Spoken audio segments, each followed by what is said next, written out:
Guys, like, do you guys remember the wrestler Mr. Perfect? You know, anyway, one of my favorite wrestlers growing up. Before I was on Survivor, I was Roddy Piper's personal assistant, and I have plenty of interesting stories there. And there will be an indie film you'll see next year that will be a little revealing. But I went out when I was working for Roddy. He decided, Roddy goes to bed early, so I went out with Greg the Hammer Valentine and Mr. Perfect, and so we're riding in Tampa. And and Valentine's driving, and Mr. Perfect's in the passenger seat, and I'm in the back seat.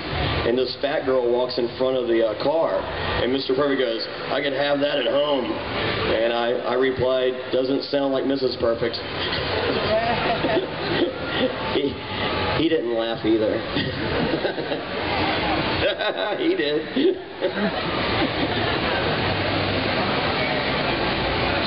Any more questions? Anyone? My favorite wrestler is Ric Flair. Why wouldn't he be? He's great. Boo! What are you saying? Are you like John Cena? He sucks. He's all faggoty. Alright, another question? How did you come to work for Roddy Piper? And Kurt Hennig's one of my favorite wrestlers of all time as well. I was living in Los Angeles. Roddy Piper has a house in Portland, Oregon, and that's where I lived prior to living in Los Angeles.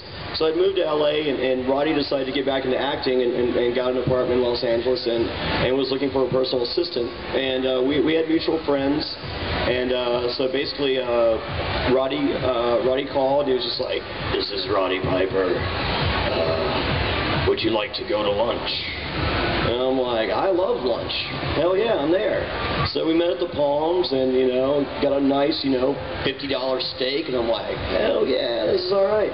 So actually, let me go back. I meet him in the parking lot, and I was like, "Do you want to get high before lunch?" And he was like, "Yeah." I'm like, "Me too." This is gonna work out great. So we did. We go in and eat, and so Roddy's like, "So, tell me about yourself."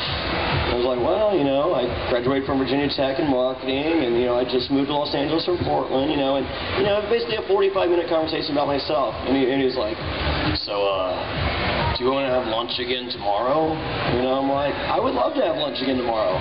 So he's like, "Do you like it here?" I'm like, "I love $50 steaks. Yes." So the next day, I met him again in the parking lot. We got high once again. We go in and order steak, and he goes, "So, tell me a little bit about yourself." And I'm like, "For reals?" I'm like, "Well, I graduated Virginia Tech. I'm in marketing. I just moved to Los Angeles." And he's like, "Okay, So, into lunch, he goes, "So, you want to have lunch tomorrow?" And I'm like, "I love lunch."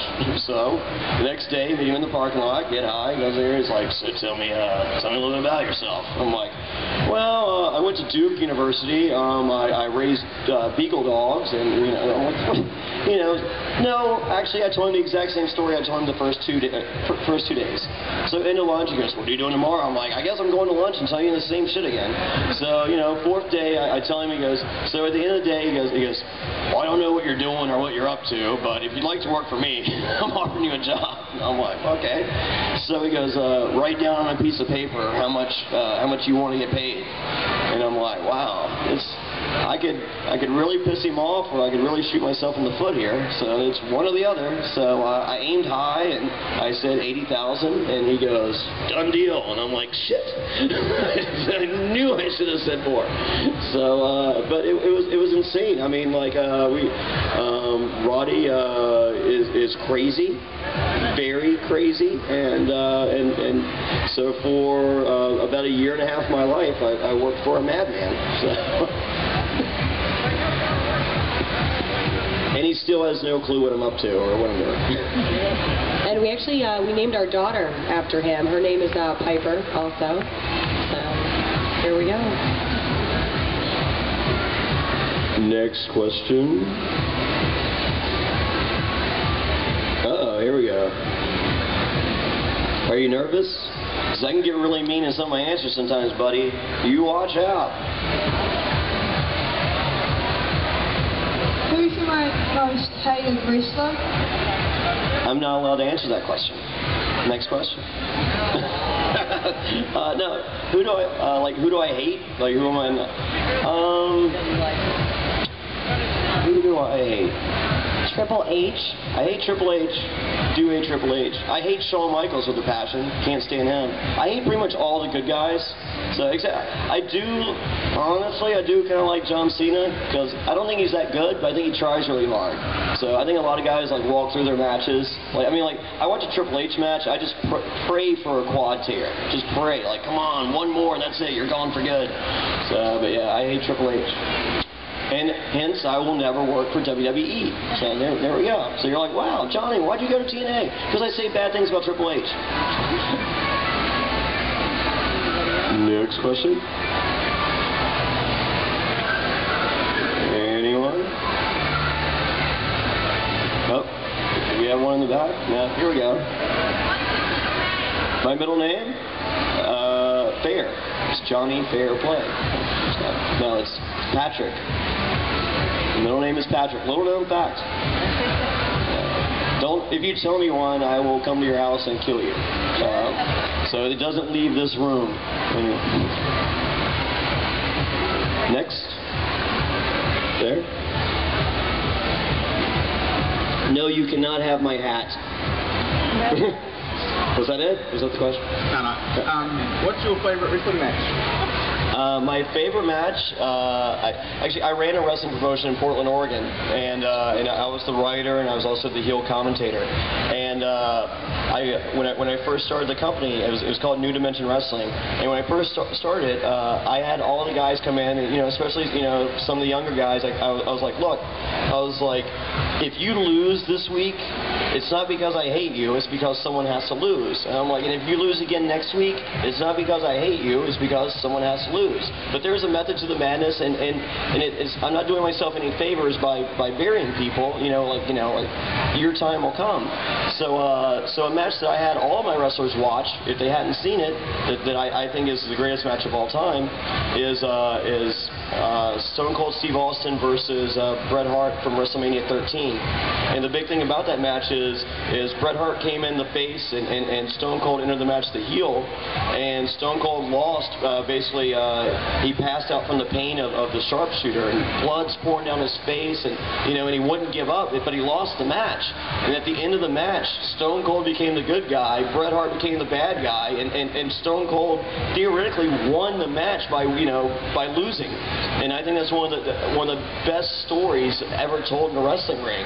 So that would probably be my favorite match. Up there is Kobashi versus Samoa Joe from Ring of Honor. I have that one memorized. I've seen it so many times. So it was one of the stiffest matches I've ever seen. So that's up there. So as far as best show I ever saw live was ECW Arena the night Raven left ECW to go to WCW. So and then the lights went out and Jerry Lawler showed up and all that. But that was my first time seeing ECW, and now I'm very good friends with Paul Heyman, and it's really weird because I'm just like, I was a kid and I watched that, and now you're smoking my weed. This is awesome. So. Any other questions?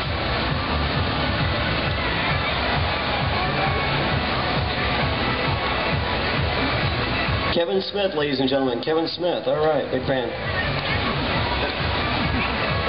Who's your favorite wrestler? Ric Flair. Yeah. The Nature Boy. I grew up in Greensboro, North Carolina. Or I grew up in Danville, Virginia, which is 45 minutes from Greensboro. And my dad used to take me to the NWA, which later became WCW. He took me every month from age 4 on up to like high school. So every month I would go. And at age 4, my dad told me he's like root for the bad guys. The good guys are pussies. So I think that helped shape me into the person I am. And I like to laugh at my own jokes, so feel free to join me if you want.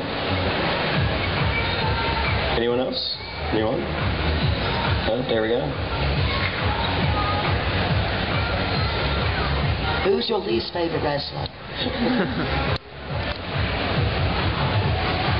What wrestler do you like? I like